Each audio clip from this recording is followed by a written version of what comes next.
There is much research around the principles and processes that underpin the acquisitions of writing skills and how teachers use assessment to monitor student progress and plan for future instruction. An effective teacher will follow these principles and processes and apply them in her classroom when teaching students writing skills. A mixture of teacher-centered and student-centered theories should be in place to improve the quality of literacy skills, such as writing. The use of teacher-centered approaches allow the teacher to provide information to students and supervise learning activities. Alternatively, student-centered approaches disregard the dominant teacher role in the classroom and allow the teacher to become a mediator of student ideas and knowledge. Many educational theorists believe that the student-centered approaches are most effective in literacy education as they allow students to build on their own knowledge and meanings rather than be told what the right answer is. In my future classroom, I will take on many student-centered approaches such as constructivism and social linguistics.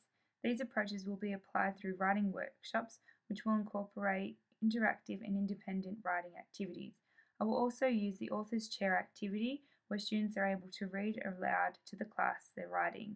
These student-centered activities let the students share their knowledge and ideas with others, which will build up their confidence and knowledge in their writing skills. I will also apply teacher-centered approaches through modelled and guided writing. According to the United Kingdom Literacy Association, UKLA, recent research has shown that students use a high amount of digital formats to produce text in their social lives. Many students use social media and text messages to produce written text to communicate. In my classroom, I will nurture this interest in digital technology and use it in everyday learning activities. Students will be able to have an opportunity to send their writing to me through the use of email or a secure school website. The use of the internet and other digital devices will increase student motivation and engagement with writing. It will also allow students to become fully literate in today's digital world. Current research by UKLA shows that at an early age, students use a variety of spelling strategies such as phonological awareness, visual awareness, and the identification of familiar words. To be an effective teacher, I will use a variety of learning activities that will support the use of cueing systems, such as the phonological system. I will use games such as Chinese whispers that will allow students to pronounce the sounds of words. Sound match activities will also be conducted, which will let the students match the sounds that rhyme in each word. Through these activities, phonological awareness is developed and will help students apply phonics skills to decode and spell words as they write.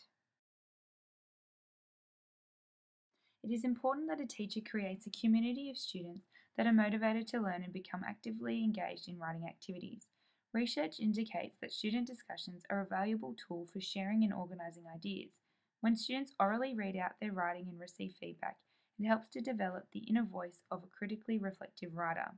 In my future classroom, I will regularly allow students to work collaboratively with other students to create a community of learners rather than just a classroom. Students will have many chances to discuss their writing with others through shared writing in small group work and in a whole class setting. A balanced approach is built on research and is a flexible program that is constructed around a comprehensive view of literacy. It should involve both teacher-centered and student-centered learning theories and include characteristics such as reading, development of phonics, development of vocabulary, oral language, and spelling. In my classroom, I will use teacher-centered approaches such as modelled and guided writing. I will also use student-centered activities such as interactive writing. By having a balanced approach to instruction, literacy skills such as writing can grow. A teacher can use 5 different levels of support when students are acquiring writing skills: modelled, shared, interactive, guided, and independent. The overall aim is for the student to move through the different levels of scaffolding and become an independent writer. According to P, research has shown that instructional scaffolding can be applied successfully to writing activities when appropriate level of support is provided. In my classroom, I will use a mixture of scaffolding levels depending on the ability of each student. For some students, modelled writing such as demonstrations will be an appropriate strategy, whereas for other students who may require a lower level of support, guided writing activities such as class collaborations will be more beneficial.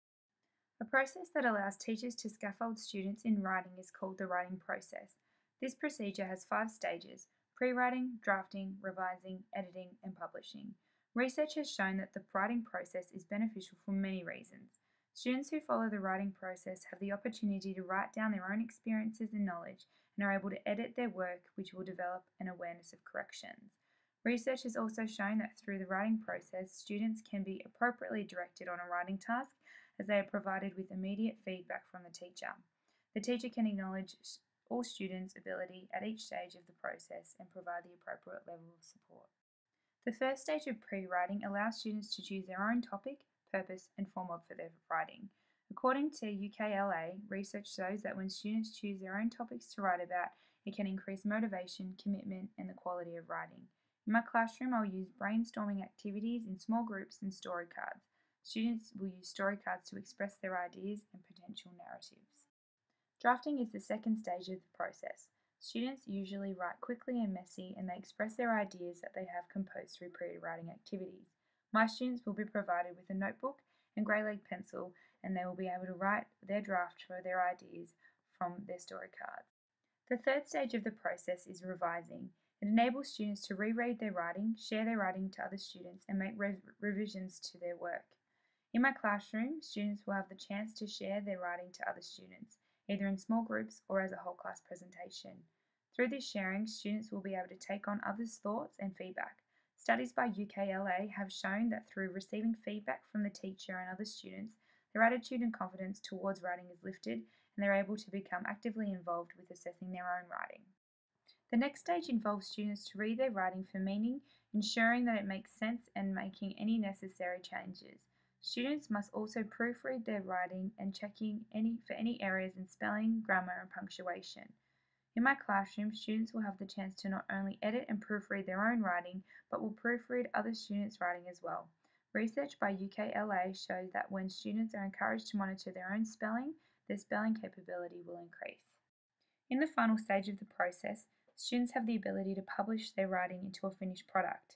In my classroom, I will like to incorporate digital technologies into the writing process.